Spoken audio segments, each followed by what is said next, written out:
Okay, let's get right into it. Welcome to the explainer that is honestly going to completely transform how you view leadership. Today, we are pulling from Robert Greene's legendary insights on power and translating them directly to your world, the modern corporate hierarchy. Think of this as your exclusive executive coaching session to help you survive and actually thrive in the pretty dangerous game of office politics. So it's time for a reality check. You might have just landed that fancy new director title, maybe a better office, and sure, a nice bump in salary. But surrounded by insecure bosses above you and a highly skeptical team below you, you don't actually hold the reins yet, right? Because real power isn't just magically granted by a congratulatory HR email. It has to be carefully constructed and fiercely protected. Here is our playbook for today. We're looking at Welcome to the Power Game, managing up by deflecting credit, smoke screens and hidden intentions, weaponizing silence in negotiations, and finally, cultivating dependency among skeptics. Let's start with part one, managing up, deflecting credit. This is all about how to handle an insecure boss without stunting your own growth. Okay, so the absolute worst mistake you can make right now, displaying your talents so brightly that you inspire fear and insecurity in the executives above you. Look, it's a completely natural instinct. You want to prove you deserve that new director title, right? You want to work harder, be the smartest person in the room. But if you make your superiors feel uncomfortably inferior, well, they're going to find an excuse to replace you with someone a little less threatening. So instead of fighting for the spotlight, you need to operationalize this classic rule by following three very precise corporate steps to manage upward. Your mantra here is, well, actually, scratch act dumb. It's more like play the background, but think highly strategic. You do the hard groundwork and the heavy lifting behind the scenes. Absolutely. But step three is absolutely crucial. You publicly frame your success as a direct result of their mentorship. You make the master appear more brilliant than they actually are. A perfect example of this concept? Back in 1610, Galileo didn't just hand over a new telescope as a standard gift to a patron. No way.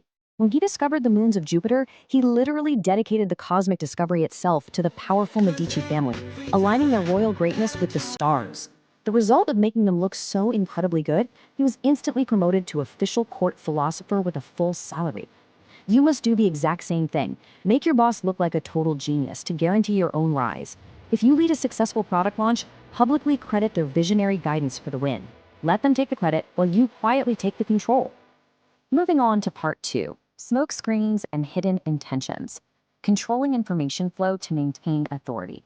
You know that person at work who is a total open book, constantly blurting out their plans and feelings? You have to stop doing that. A lot of people think oversharing wins hearts, but in the power game, being an open book just makes you completely predictable and easily manipulated by rivals.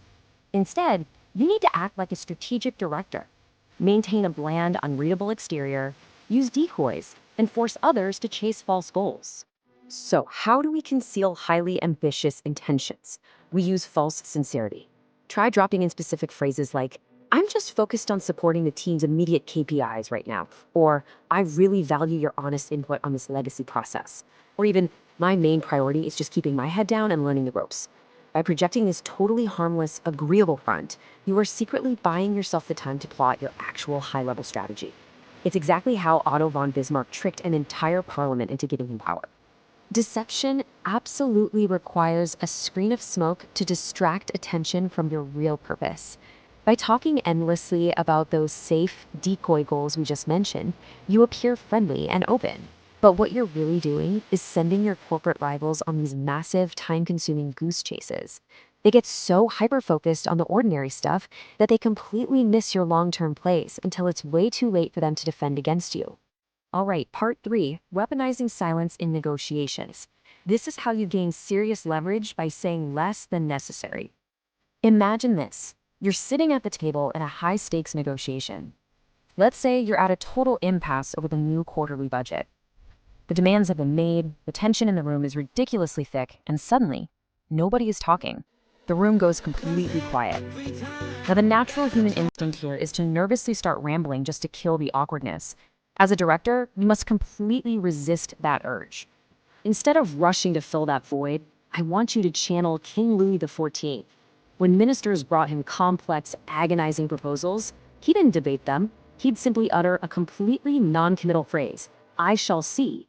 And then, just pause. He'd literally walk away. His silence kept everyone terrified and totally under his thumb. And here is why this is so absolutely crucial. Humans are essentially machines of interpretation. They desperately need to know what you're thinking. When you force the silence and say less than necessary, your silence will literally terrify them. They'll go on the defensive, jump in nervously, and just start rapid-firing comments to fill the void. Without even realizing it, they will start negotiating against themselves, revealing their weaknesses and their bottom line, all while you haven't conceded a single inch of your hard-earned leverage. And finally, part 4, cultivating dependency among skeptics, neutralizing a doubting team through pure necessity. Let's tackle the elephant in the room, that skeptical team you just inherited. We are going to redefine dependency, not as a weakness, but as the ultimate untouchable tool for forcing team alignment.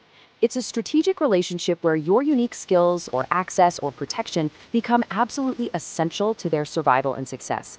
Put simply, you don't need them to love you, you just need them to realize they cannot function without you. Instead of seeking out the powerful, independent players who, frankly, don't need you, where you'll just get swallowed up by their existing strength or easily replaced, you need to create necessity. Emulate Bismarck again. He found a weak, indecisive king and literally became his spine.